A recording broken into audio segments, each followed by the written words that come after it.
In a moment, you'll hear James Stewart as the six-shooter, just one of many fine programs brought to you each week on NBC.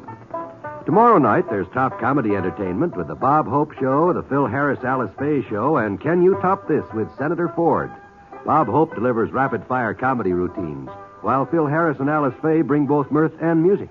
It's a great Friday night lineup of comedy programs, all of them heard only on NBC. James Stewart as the six-shooter.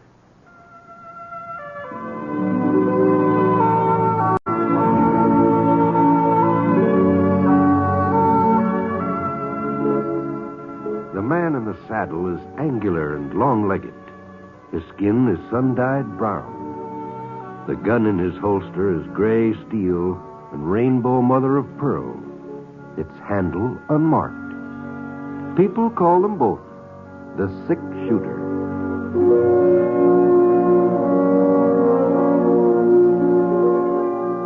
The NBC Radio Network presents James Stewart as the six-shooter, a transcribed series of radio dramas based on the life of Britt Ponsett, the Texas plainsman who wandered through the Western Territories, leaving behind a trail of still-remembered legends.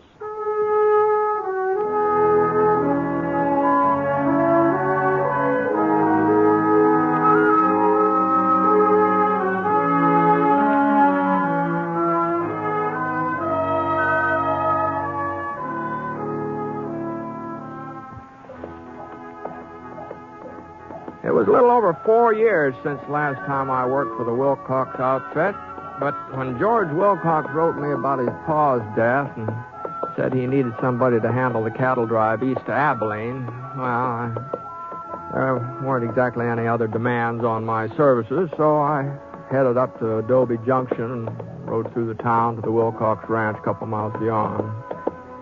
It was getting on toward evening when I pulled into the yard, and, whoa, boy, whoa, Scar, whoa. Only about 8 or 10 steers in the main corral over back of the house. Well, maybe George hadn't finished the roundup yet, or maybe he was going to start the drive from out on the range. Whatever it was, he'd have to get started pretty soon or the weather would be against us.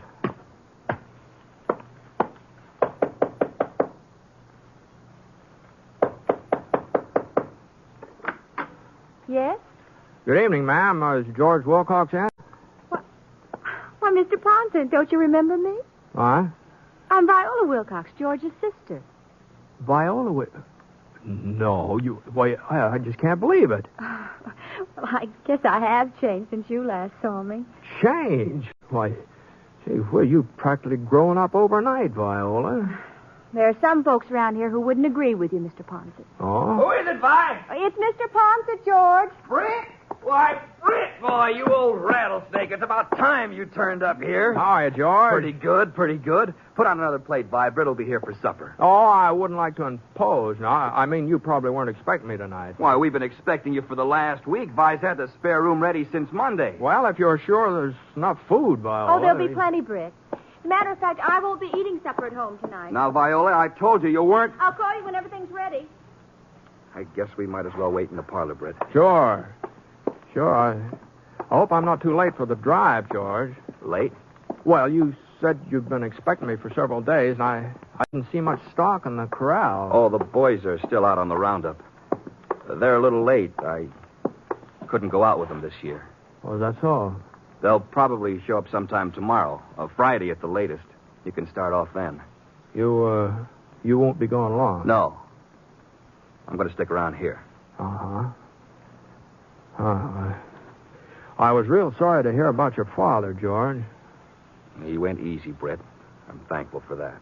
Yeah. You know, I just can't get over how Viola's changed. Why, she's turned out to be a real pretty young lady, hasn't she? I'll bet she's got more beaux than any other girl in the whole county. She could have, I guess, if she wanted them. What? Britt, do you remember Judge Coffin? Coffin? He was that outlaw from up around Cloud City. You had something to do with capturing him, as I recollect. Well, I was sort of in the neighborhood when it happened. I was just a kid then, but Pa took me over to Cloud City to see Coffin's trial, and hanging afterward. I guess he figured it'd be a good lesson for me. Uh-huh. He was right, too. I never forgot it. There's something else I never forgot either. The way Judd Coffin looked. His eyes. His nose. Everything about him. He was born to be a killer. It was writ all over him. No, I don't know now, George. Well, I do. And now he's back here again. Well, what are you talking about? Judd Coffin was hung. You saw it yourself. You just said so, George. Judd had a brother. A few years younger. I don't remember his name, but I saw him at the trial, too. Yeah. Oh, yes. Yeah, now that you mention it, it seems to me there was another Coffin boy. What about him? There's a young fella started working for the Mercantile in Adobe Junction, and if he I'll ain't... be right there, Hank. Everything's on the table, George. Just stack the dishes when you finish eating, and I'll do them when I get home. Now, you hold up a minute, See Viola. you later, Britt. Night. Come over here, Britt. Over here to the window. What? There he is in that buggy. Now, you take a good look. Well, Now, don't he look just like Judd? Well, it's been quite a while, George. I've sort of forgotten Judd Coffin. Well, I ain't forgot him. I couldn't, not ever. I can still see him when they led him up to them gallows. I can still see his eyes, killer's eyes. And that's his brother out there riding away with my sister, ain't it? Well, ain't it? Well, maybe he does sort of resemble Judd in a way, but why... It's more than a resemblance, Britt. I've seen him up close. He's a spitting image. I don't see what difference it makes, George, unless he's been causing trouble, and even then... Britt, he's only been around here for a couple of months. Just give him time. He'll cause plenty of trouble. Maybe so. But now listen, George. Britt, if a man's got bad blood in him, it's bound to come out sooner or later. It's bound to. George, it seems to me a fellow ought not to be blamed for what his brother's done. If he ain't up to something, then why don't he admit who he is? What do you mean? Says his name's Hank Wallace. Says he never heard of Judd Coffin. Well, he ought to know. He's lying, Britt. You saw the resemblance yourself. Well, resemblance doesn't always prove anything, you know. You think I want a man like that going around with my own sister? Why, she's barely 18. She don't know nothing about the world or about people. I'm all she's got now. I can't let her throw her life away on Judd Coffin's brother. I've got to stop her. Yeah, I guess she is sort of your responsibility. But, George, how about that supper? I'm kind of hungry. You go ahead, Britt. I ain't got much appetite. Oh, all right. Britt? Yeah? Maybe this sounds like I'm butting into Vi's business, but I got no choice. Just before he died, Pa warned me, told me what would happen. No? Britt, it wasn't 6 weeks after the funeral before she started going around with this fella. I tried to talk sense to her. It don't do no good. Now I got to put my foot down. You understand how I feel, don't you, Britt? Yes, George. Sure, I understand.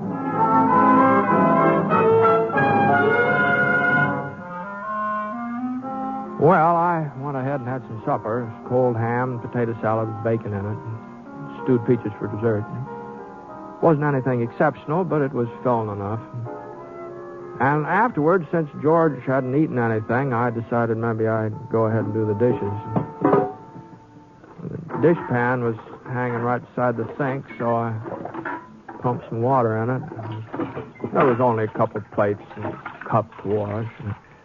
But the handle on that cup just wasn't very substantial, and when it slipped... Oh, doggone it. Yeah, well, looked like it was beyond the gluing stage, so I kind of got the pieces swept together and put them in the garbage bucket. I wasn't exactly trying to hide them or anything like that, but, there were plenty of other cups in the cupboard. Anyhow, I walked back into the parlor and said goodnight to George and went upstairs to bed. I figured he was going to wait up for Viola, and I didn't suppose she'd like the idea, but it wasn't any of my business, so I was kind of tired anyway.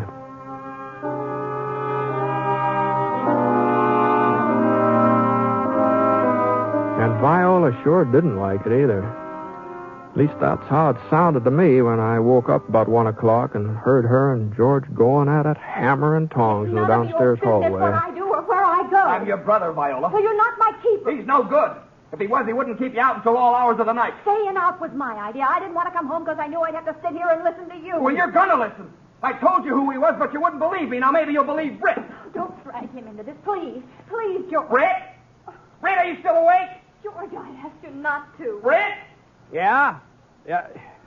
Yeah, what's trouble? Would you mind coming down here? Well... It'll only take a minute, Britt. Well, all right, George. All right, give me a chance to put my pants on. I sure didn't like the idea of mixing into a family argument, but I didn't look like I was going to get any sleep till George had simmered down, so I pulled on my trousers and I slapped a little cold water in my face. Then I headed out in the hall. I could see Viola standing at the bottom of the stairs, and her face was real white, and her eyes were kind of wide open and determined.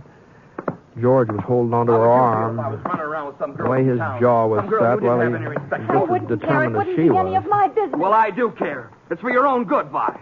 Well, good evening, Viola. Mr. Ponset, I'm awful sorry that you have to get involved in this. And I'm ashamed, too. Well, you ought to be. Not for myself. I'm ashamed for you, George. For me? I'm not running around with no outlaw disgracing my family. Britt, you tell her. Tell her who he really is. Now, George, I never saw the man before in my whole life. You noticed the resemblance right off, didn't you? You remarked on it. That man, Judd Coffin's brother, Vi. Is that what you got Mr. Ponset down here to tell me? Well, ain't that reason enough? No, it's not enough. He's been lying to you, pretending to be somebody else. Don't you care? He hasn't lied to me, George. I know who he is. I've known it since we first met. He told me he was Hunt Coffin. He told you? He was afraid folks around here would hold it against him. That's why he changed his name. And it looks to me like he was right. You knew who he was and you went right on seeing him? Can't you understand, George? He's not to blame for something his brother did. They're two different people. The same blood's in him that was in Judd Coffin. And he'll turn mean and pull the same kind of stunt his brother did, and he'll end up the same way. Oh, that's crazy. Why, he doesn't even carry a gun. You've seen him often enough. You know he doesn't. He can get a gun easy enough, and he will. The very first time he figures he needs one. Mr. Ponset, won't you talk to George? Maybe you can make him see that I'm not a child, that I know my own mind. Well, it seems to me we've all done enough talking for one night. Anyway, I sure could use a little more sleep. You know, things may look different in the morning. Don't you think so? You know. Mr. Ponset's right. We'd better go to bed, too. Things won't be any different tomorrow, Vi, not as far as I'm concerned. I'm telling you here and now, you're not to see young Coffin again, ever. I'm going to marry him, George. What? I wasn't intending to tell you yet. I thought maybe later you'd come around, but I guess you never will. I promised him tonight. Promised him? You don't know what you're saying, Vi. George, let's go. You're just doing this to spite me, ain't you? Well, I'll teach you. I'm in love with him. In love with a man like that? I'll slap some sense into you, but it takes me all night. Hey, George, now get a hold of yourself. You heard what he said, Rat. She's going to marry him. Well, she'll be singing a different tune before... No, wait a minute. Will you stay out of this, George? She's my sister. I don't care whose sister she is. Now, let go of her.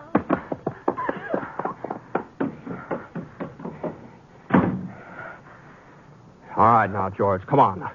Let's go upstairs. It's for her own good, Britt, what I done. I guess you must have thought it was. Someday she'll realize it was for her own good. She can't marry him, Britt. She just can't. Well, treating her the way you did is apt to make her more set on it than ever. She'll get over that idea fast enough now that she knows I mean business. Someday she'll thank me for slapping her. Yeah. All right, let's get some sleep, George. Come on.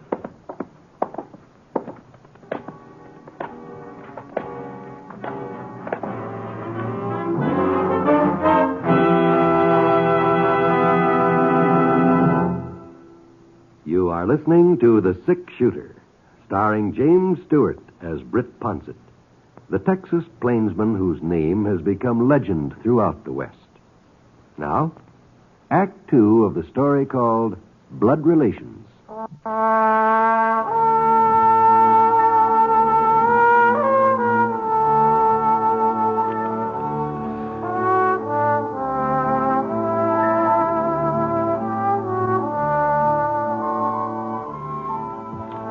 it took me a little while to get back to sleep, but I didn't hear anything more out of George or Viola during the night, so that was something.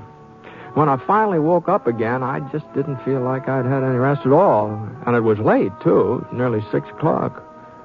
I got dressed, and I went downstairs. Viola was fixing breakfast. Her eyes were sort of red, and there was a little splotch on her cheek where George had slapped her.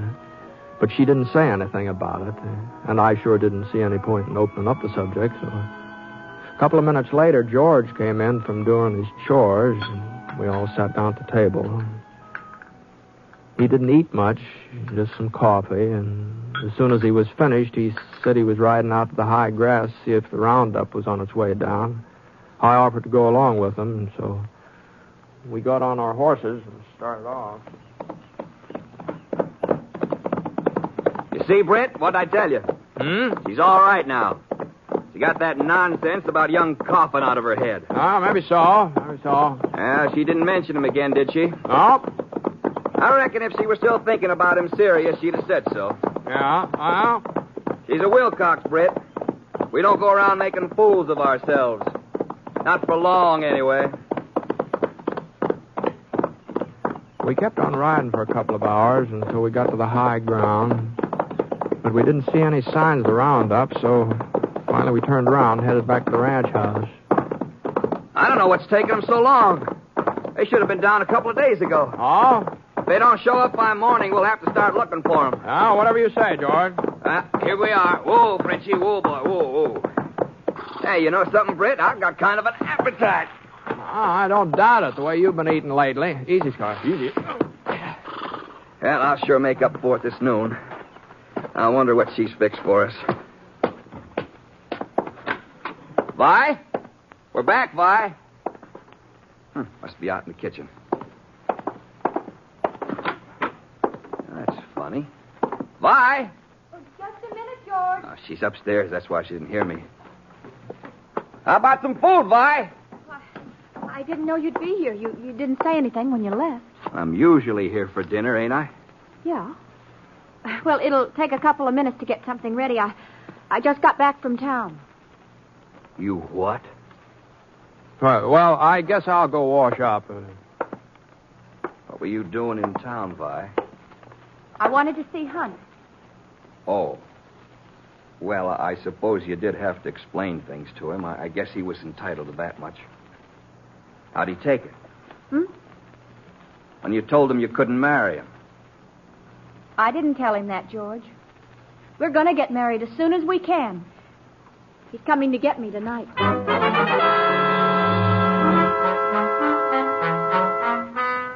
Well, I sure didn't feel like sticking around for another one of their arguments, so I sort of sneaked out the front door and climbed into the saddle. Let's go, boy. Come on. Let's go. Come on.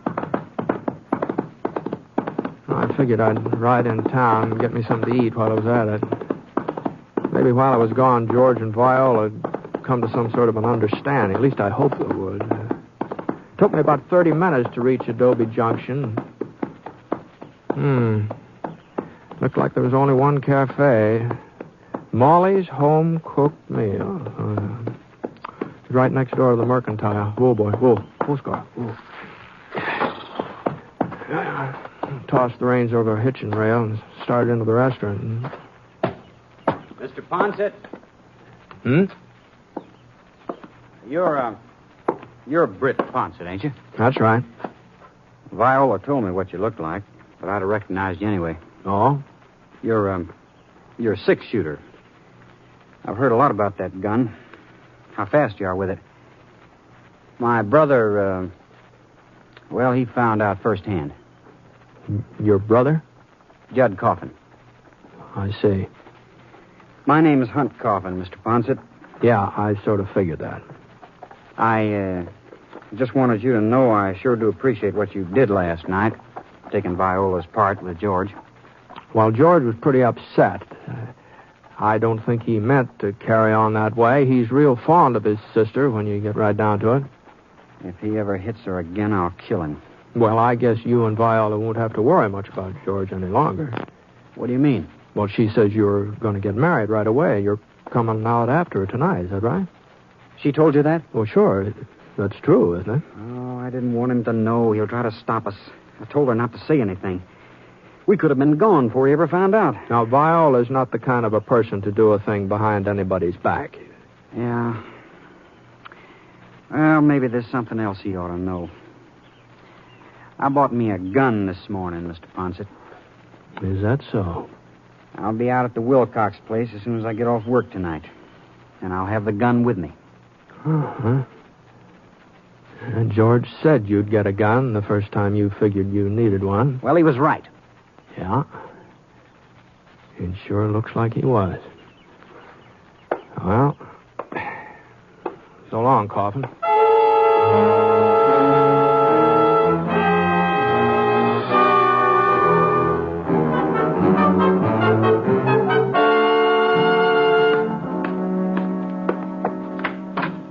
What in thunder happened to you, Brett?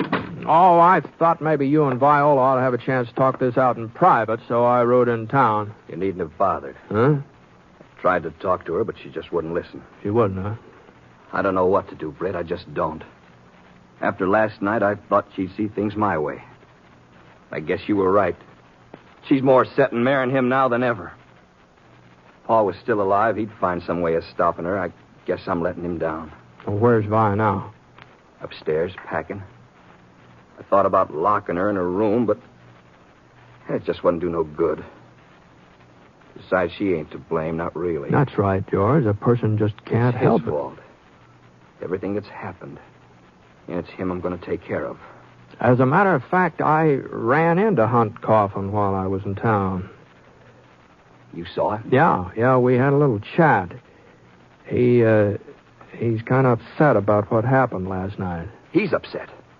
He'll have something to get upset about if he comes around here tonight. Well, maybe you ought to know, George. He's got himself a gun. There. What'd I tell you? Just like his brother. Why? Why, your friend's coming out here with a gun. He means to kill me. A man who'll take up a gun once, he won't stop, not as long as he lives. Now what do you think of it? Viola didn't answer George. She just stayed upstairs and went on with whatever she was doing. George walked into the hall. I heard him rummaging around in the closet. And he was gone for a minute or so, and then he came back into the parlor. He was carrying his pa's old Winchester rifle. He jammed some cartridges into the magazine and stared out of the window. The sun was just beginning to drop behind the hills to the west, and the shadows on the slopes were turning orange. And George pulled up a chair and sat down. The rifle was lying on his lap, the barrel pointing toward the open window beside him. George? Yeah? You use that gun, you'll be doing the very thing you accuse him of. There's a difference, Brett. This is my property. Pa left it to me outright. Sure. If Hunt Coffin sets foot on it, he's trespassing. I got a right to shoot a trespasser, ain't I? No, you haven't. Not under these circumstances. You gonna interfere? You gonna take his side? I'm not taking anybody's side. I'm riding into town, and I won't be back. You'll have to hire somebody else to handle your cattle drive. Suits me. I'll be able to handle the cattle myself now. I won't have to stay here after tonight. You know, George, he might kill you. Leastwise, if he takes after his brother, there's a good chance of it. Well, it looks like you're going to be around for it, whatever happens. What? There he is now, pulling into the yard. Coffin! Get out of here, Coffin! I don't want no trouble, Wilcox. Well, then start moving. I'm taking Viola with me. You're not taking anybody! I could see Hunt Coffin through the window over George's shoulder. He was climbing down from his buggy. Looked like he was carrying a .44 in his holster. George Wilcox stood up. His back shut off my view of Hunt. He shoved the stock of his rifle against his shoulder, and his finger curled around the trigger. He shifted his weight onto one foot, and I got a glimpse of Hunt again. His right hand was inching toward that .44, but he hadn't pulled it out yet. I'm coming in and get her, Wilcox. Go on and draw. I know you got a gun. Go on, use it. I don't think I'll need it. I gave him a chance. You heard me, Britt. He There wouldn't wasn't take much it. You time heard to me. answer him. His finger was already squeezing back. There wasn't even time to get over to him. I grabbed for my gun. The bullet hit him right in the arm, spun him half around. For a second, I didn't know what had happened. I hadn't fired at him. I hadn't even had a chance to finish drawing. And then I saw a little spiral of smoke on the hall stairs behind them. Viola, Put down that rifle, George. you're crazy, Vi. Why? Are you all right? Stay there, hon. I'll be right out. Put it down, George. Now, I'm going away with Hunt. And if you come after me, it won't be Hunt who will stop you. Kind of funny, isn't it? You always said Hunt would turn out bad because his brother was that way. And they both had the same blood in them. What about it, George? Would you be willing to shoot me? What are you talking about, Vi? You know I'd never do a thing like that. Why not? I was willing to shoot you. We've got the same blood, haven't we? Goodbye, George. Goodbye, Mr. Ponson. So long, Vi. Good luck. Upward. Up. She wasn't making any sense, Britt, asking if I'd shoot her. Why, that's just plain foolishness. Yeah. Yeah, well, I'll take you into town, George. You better see the doc about that arm. My own sister. My own flesh and blood. Sure had her figured wrong. Well, maybe you had young Coffin figured wrong, too. Come on, let's go.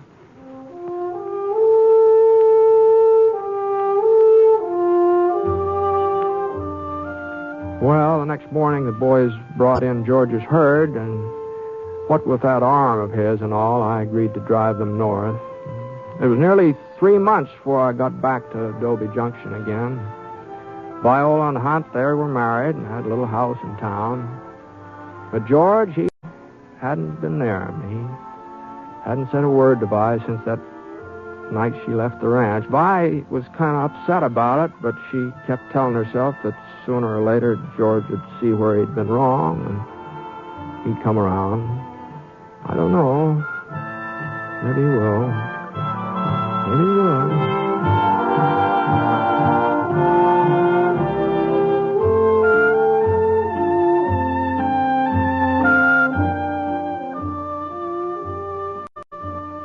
The Six-Shooter is a transcribed NBC Radio Network production in association with Review Productions. It is written by Frank Burt and is based on a character created by him. Mr. Stewart may currently be seen in the Universal International picture The Glenn Miller Story. Others in the cast were Barbara Eiler, Herb Ellis, and Sam Edwards. Special music for this program was by Basil Adlam, and the entire production is under the direction of Jack Johnstone. All characters and incidents were fictitious, and any resemblance to actual characters or incidents is purely coincidental. Oh, by the way, you'll be interested in knowing that the Six-Shooter has been chosen for broadcast to our men overseas through the facilities of the Armed Forces Radio Services. This is John Wall speaking.